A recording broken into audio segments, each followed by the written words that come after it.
ನಮಸ್ಕಾರ.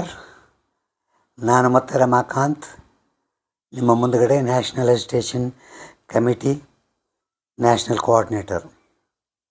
ಈಗ ನಿಮ್ಮ ಮುಂದೆ ಬಂದ ಕಾರಣ, ಈ ಮೊನ್ನೆ ದೆಹಲಿನಲ್ಲಿ ಆದ ತಕ್ಷಣ 3, 4, 5 ಈ 3 ದಿವಸ ಕಾರ್ಯಕ್ರಮ ಬಗ್ಗೆ ವಿವರವಾಗಿ ಹೇಳಲಿಕ್ಕೆ ನಾನು ಬಯಸುತ್ತೇನೆ.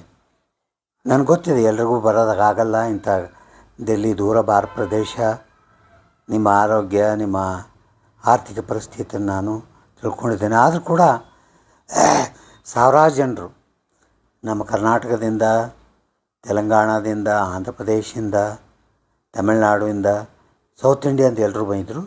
ಇದಲ್ಲದೆ ಭಾರತದ ಎಲ್ಲ ಡಿಸ್ಟಿಕ್ಗಳಿಂದ,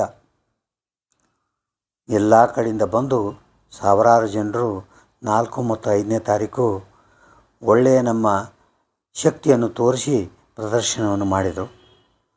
3ನೇ ತಾರೀಕಿನ ದಿವಸ ನಾವು ನಮ್ಮ ಸೆಂಟ್ರಲ್ ವರ್ಕಿಂಗ್ ಕಮಿಟಿ ಮೀಟಿಂಗಲ್ಲಿ ಡಿಸ್ಕಸ್ ಮಾಡಿ ಎಲ್ಲ ಲೀಡರ್ಗಳ ಒಪಿನಿಯನ್ ತೊಗೊಂಡಿದ್ದೀವಿ. ಸಪೋಸ್ ನಮ್ಮದು ನಾಳೆ ಸರ್ಕಾರ ಬಂದು ನಮ್ಮ ಜೊತೆಗೆ ಮಾತಾಡದೆ ಹೋದರೆ ನಾವು ಮುಂದಾಲೋಚನೆ ಏನು ಮಾಡಬೇಕು, ಇದರ ಬಗ್ಗೆ ಕೂಡ ನಾವು ಡಿಸ್ಕಸ್ ಮಾಡಿಕೊಂಡು ನಮ್ಮ ಮೀಟಿಂಗನ್ನು ಮುಗಿಸಿ 4 ಮತ್ತು 5ನೇ ತಾರೀಕು ಸಾವಿರಾರು ಜನರು.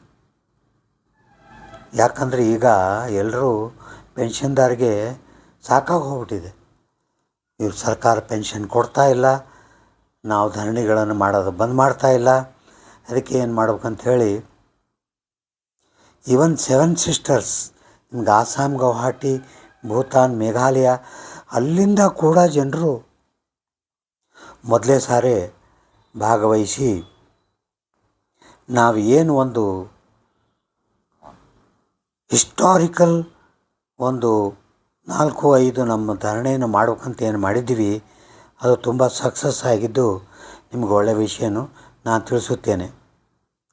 ಇದಲ್ಲದೆ ಇನ್ನೊಂದು ಒಳ್ಳೆಯ ಕೆಲಸ ಏನಾಗಿದೆ ಅಂದರೆ 25 ಜನ MPs ಮಹಾರಾಷ್ಟ್ರ, ಗುಜರಾತು, ಉತ್ತರ ಪ್ರದೇಶ್ ಈ 3 ರಾಜ್ಯಗಳಿಂದ ಬಂದು ನಮಗೆ ಬೆಂಬಲವನ್ನು ತೋರಿಸಿದರು. ಇಲ್ಲ, ನೀವು ಕೇಳ್ತಾಕ್ಕಂತ ಕರೆಕ್ಟ್ ಇದೆ, ನಾವು ಕೂಡ ಇದಕ್ಕೆ ಸಪೋರ್ಟ್ ಮಾಡ್ತೀವಿ.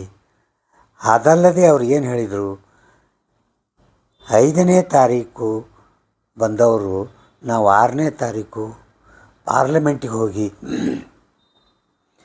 ಅದು ಸ್ಟೆಪ್ಸ್ ಮೇಲೆ ಕೂತ್ಕೊಂಡು ನಾವು ನಿಮ್ಮ ಪರವಾಗಿ ಧೋರಣೆಯನ್ನು ಕೂಗ್ತೀವಿ. ನೋಡಿರಿ, 25 ಜನ MP ನಮಗೆ ಸಪೋರ್ಟ್ ಹೆಂಗೆ ಮಾಡ್ರಂತ. ಇದರಲ್ಲಿ ಬರೀ ಆಪೋಸಿಷನ್ನವ್ರು ಇದ್ದಾರೆ ಅಂತ ತಿಳ್ಕೊಬೇಡ್ರಿ. ಇವನ್ BJP ಅವರು ಇದ್ದಾರೆ, NDAದವ್ರು ಇದ್ದಾರೆ, ಶಿವಸೇನಾದವ್ರು ಇದ್ದಾರೆ, ಎಲ್ಲರೂ ಇದ್ದಾರೆ. ಅದೇ ಪ್ರಕಾರ ಅವರು 6ನೇ ತಾರೀಕು ಕಾರ್ಯಕ್ರಮವನ್ನು ಮಾಡಿ ತೋರಿಸಿ ನಮಗೆ ಸಪೋರ್ಟ್ ಮಾಡಿದರು. ಇದು ಒಂದು ದೊಡ್ಡ ನಮ್ಗೆ ಹೇಳ್ಬೇಕಂದ್ರೆ ವಿಕ್ಟ್ರಿ ಇದ್ದಂಗೆ. 25 ಜನ MPs ನಾವು ಜಂತರ ಮಂತರಲ್ಲಿ ಬಂದು ನಮ್ಗೆ ಸಪೋರ್ಟ್ ಮಾಡಿದ್ದು ಹಂಗಿಂಗಲ್ಲ. ನಮ್ಮ ಹಣೆ ಬರ ನೋಡ್ರಿ, ಕರ್ನಾಟಕದಲ್ಲಿ 28 ಜನ MPs ಇದ್ದಾರೆ. ಯಾವ್ರಿಗೂ ನಾವು ರಿಕ್ವೆಸ್ಟ್ ಮಾಡ್ಕೊಂಡ್ವಿ, ಯಾರು ಬರಲಿಲ್ಲ. ಇನ್ನೇನು ನಮ್ಮ ಜನರು, ನಮ್ಮ ದಾವಣಗೆರೆಯವರು, ನಮ್ಮ ಹುಬ್ಬಳ್ಳಿಯವರು ಹೋಗಿ ನಮ್ಮ ಬಸವರಾಜ ಬೊಮ್ಮಾಯಿ, ಪ್ರಹ್ಲಾದ್ ಜೋಶಿ ಅವ್ರಿಗೆ ಭೇಟಿಯಾಗಿ ಹೇಳಿದರು. ಅವ್ರು ಹ್ಞೂ ನಿಮ್ಮ ಕೆಲಸ ಆಗ್ತಾಯಿದೆ, ಮಾಡ್ತೀವಿ ಅಂತ ಹೇಳಿದರು. ಅದ್ರ ಪ್ರಕಾರ ನಮ್ಮ ದಾವಣಗೆರೆಯವರು ಕೂಡ ನಮ್ಮ ರಾಘವೇಂದ್ರ, ಶೋಭಾ ಕರಂದಾಳೆ ಮೇಡಮ್ ಕಡೆನೂ ಹೋದರು. ಅವ್ರು ಕೂಡ ನಿಮ್ಮ ಕೆಲಸ ಆಗ್ತಾಯಿದೆ. ಯಾವಾಗ ಆಗತ್ತೆ ಅದನ್ನು ಕೇಳೋಕ್ಕೆ ನಾವು ಹೋಗಿದ್ವಿ. ಆದರೆ ಸರ್ಕಾರ ಬರಲಿಲ್ಲ, ನಮ್ಮನ್ನು ಕರೀಲಿಲ್ಲ. ಕಾರಣಗಳು ಏನಿರ್ಬೋದು ಅದನ್ನು ಕೂಡ ನಾವು ವಿಚಾರ ಮಾಡಬೇಕು. ನನ್ನ ತಲೆಯಲ್ಲಿ, ನನ್ನ ಬುದ್ಧಿಶಕ್ತಿ ಪ್ರಕಾರ ಒಂದೇ ಒಂದು ವಿಚಾರ ಬಂತು. ಯಾವಾಗ 25 MPsಗಳು ಬಂದು ಘೋಷಣೆ ಕೂಡಿ ಪಾರ್ಲಿಮೆಂಟ್ನಲ್ಲಿ ಹೋಗಿ ಮಾಡಿದಾಗ ನಾವು ನಮ್ಮ MPಗಳ ಬಗ್ಗೆ ನಾವು ಏನು ಮಾಡ್ತಾಯಿದ್ದೀವಿ?